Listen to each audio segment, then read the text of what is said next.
Nesse nosso novo encontro eu gostaria de colocar para vocês uma questão também que nos é muito recorrente a respeito da interdição, tutela e curatela, especificamente do idoso.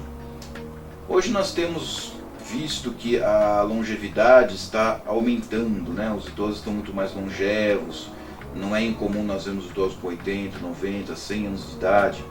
E muito comumente nesta idade, eles são realmente acometidos de algumas questões, algumas fragilidades mentais, né? Muitas vezes são acometidos de Alzheimer, alguma demência parcial.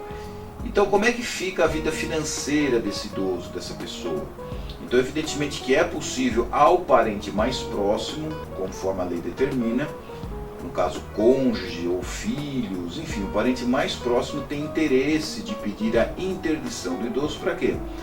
Para que ele possa ter uma ajuda, um auxílio na sua questão financeira, na coordenação das suas finanças, muitas vezes da administração da sua aposentadoria, enfim, dos seus gastos pessoais e dos seus negócios.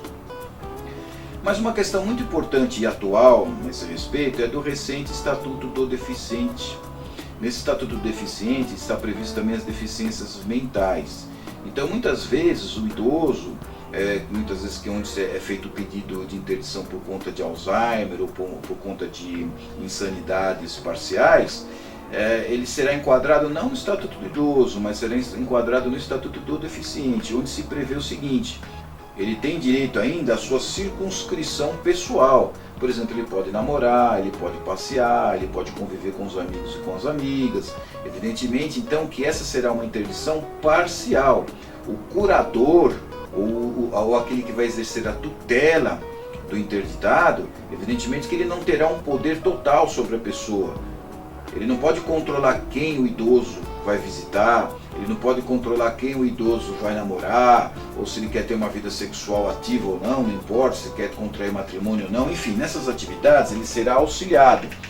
Então não é uma curatela e uma tutela assim absoluta, onde que o curador se torna senhor absoluto da pessoa curatelada ou tutelada. Então há que se entender esse tema também. Evidentemente que a tutela e curatela não é só em relação ao idoso, pode ser a pessoas mais jovens também, evidentemente acometidas de um problema tal que ela não consegue exercer os atos comuns da vida civil. Ela precisa contratar, ela precisa destratar, ela precisa fazer os atos normais da vida civil, mas ela não tem muitas vezes consciência nem condições físicas ou mentais para isso.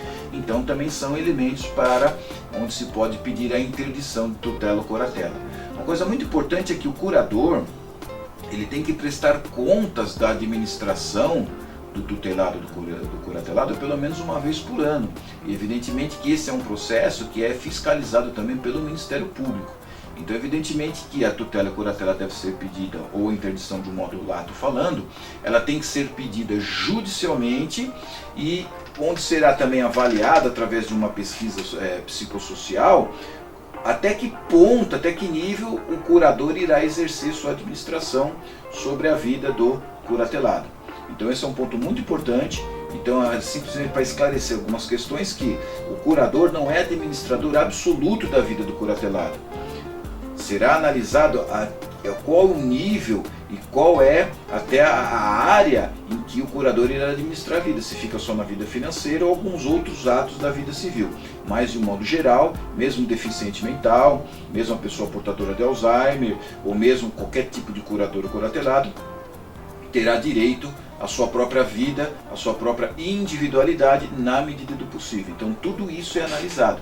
Não é uma curatela, uma interdição pura e simples, onde, como eu já disse, o curador será detentor da vida do curatelado. De forma alguma, o curatelado ainda tem alguma vontade própria, ainda tem algum desejo próprio, que deverá ser respeitado e simplesmente acompanhado.